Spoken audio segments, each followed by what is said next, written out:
Welcome to Soul Focus TV. My name is Caitlyn and this is Snacks and Skates. It's a show where I am going to be teaching you how to make healthy snack alternatives, and I get to skate while doing it. Hey, thanks for tuning in today. So today we are going to be making granola bars. I have laid out all of our ingredients here. It's completely customizable, but I have chosen these ingredients for a reason, and I'll go into detail with that a little bit more as we go. So over here we have our bowl of dry ingredients.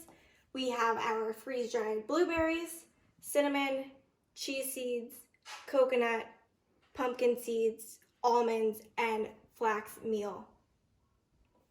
Our wet ingredients, or what I should say is the ingredients that we're going to incorporate together over the stovetop, will be our almond butter, coconut sugar, and coconut oil. So now we are going to start with the stovetop first. You want to put it on a very low heat. We're going to add in the coconut oil first.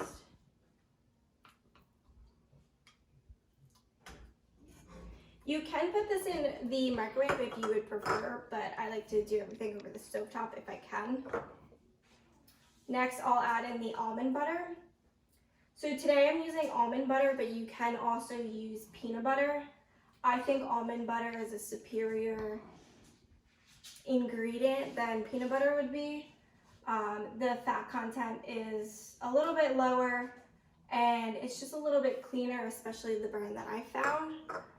Lots of times with peanut butter, it can be very hard to find peanut butters that are just peanuts. So it's a little bit easier to find that with almonds. So you're going to mix that in together in the saucepan, and you're going to let it kind of melt down a little bit.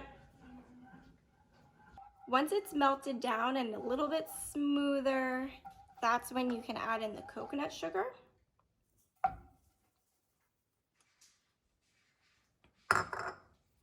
You're going to stir that in.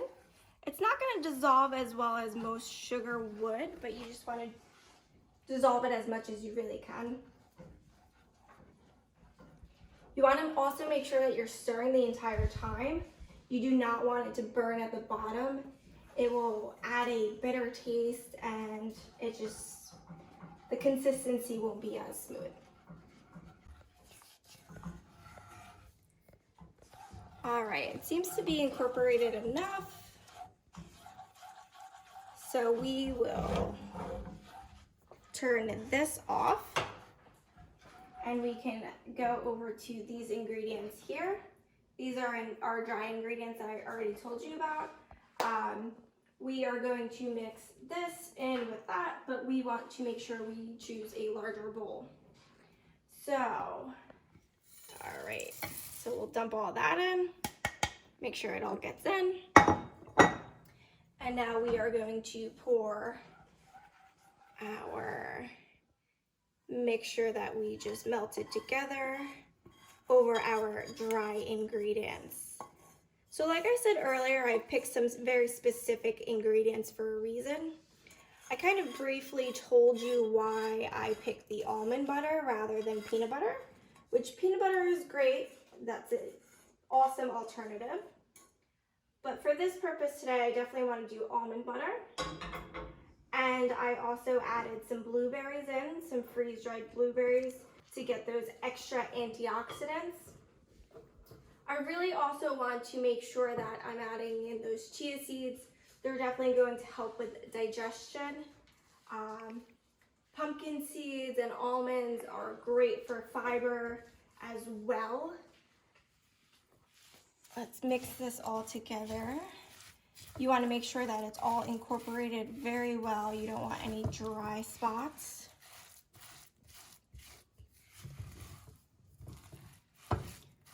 Fold this in together, and once this is all folded in, we are going to pour it into our loaf pan. You want to make sure that you have a loaf pan that is lined with parchment paper. I have prepared that up here. The parchment paper gave me a little bit of trouble today. So dump this all in.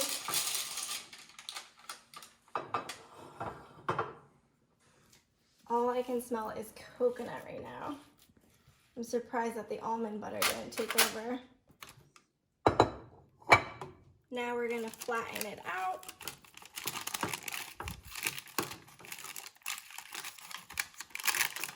This is just a regular loaf pan that I've picked out. It is 9 by 5, but you can kind of use whatever type of pan that you have available. And then once we get this all lined up, we really want to make sure that we're pressing the air out, and then we'll freeze it. So it's been about half an hour, so we can take it out of the freezer now. It's completely set. You want to make sure that it's not really wet in the middle. I checked about 20 minutes in and it was still wet, so I left it in for another 10-15 minutes. So we're going to take it out of the pan, and we're going to cut it into our bars. So first I'm going to cut it in half down the middle, and then in half again. And then cut each section in half one more time. All right, so those are all cut. I'm gonna leave them aside. And now I'm going to start our chocolate topping. So what I've done is I put the water in our saucepan, and then I put a couple pieces of chocolate in here with about a teaspoon of coconut oil.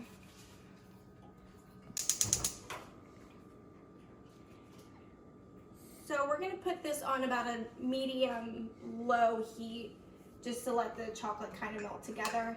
You wanna be very careful with the metal spoon in here. It will heat up quickly. Okay.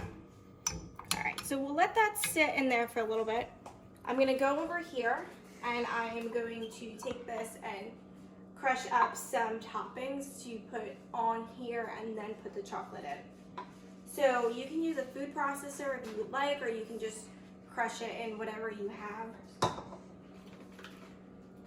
So I'm going to add some of the freeze-dried blueberries that I have.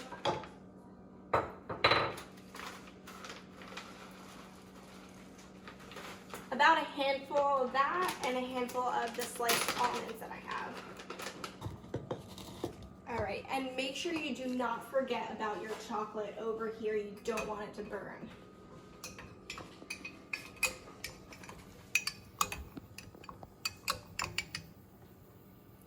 You can turn the heat up to about medium now. We want to get that water hot, and it'll create that double boiler. So the type of chocolate that I used is a paleo, vegan, gluten-free chocolate.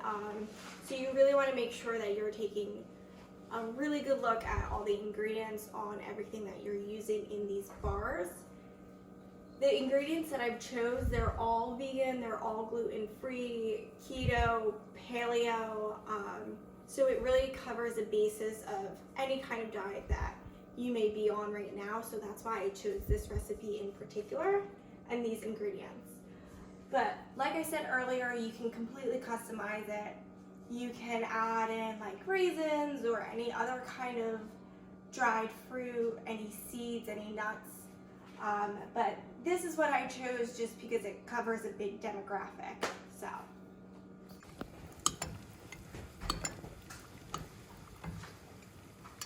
All right, so you want to make sure that you keep stirring, like I said, so that it does not burn. That is why the water is important in this.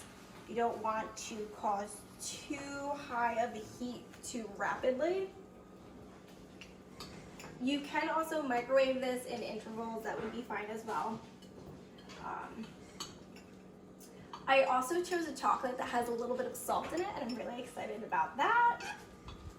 It'll add definitely to the sweet and salty flavors of the granola bar.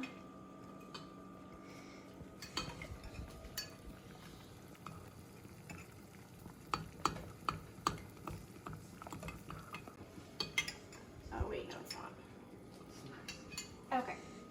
So once the chocolate's completely smooth, you want to make sure that when you're stirring it, there's no lumps in it. And it looks like it's about ready.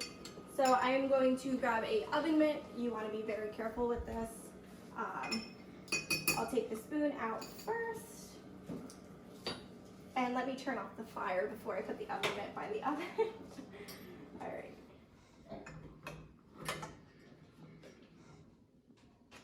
All right, so now I'm just gonna drizzle it over top of the granola bars.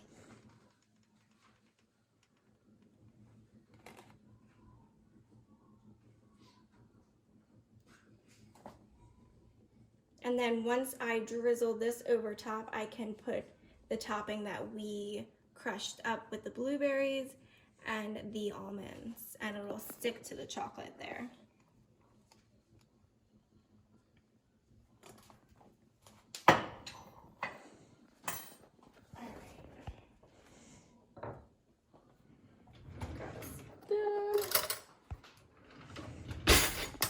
And we'll just sprinkle this on top. You can also sprinkle more of the coconut flakes on top, but I like my coconut in very small increments.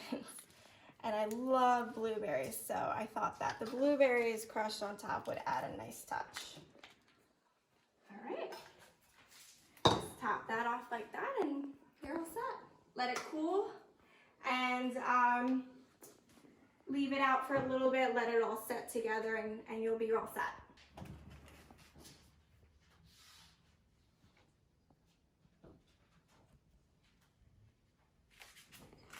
All right, so this is our healthy alternative to store-bought granola bars. Make sure to check your labels and make sure you're fueling your body properly, especially right now. Super important. Thanks, guys.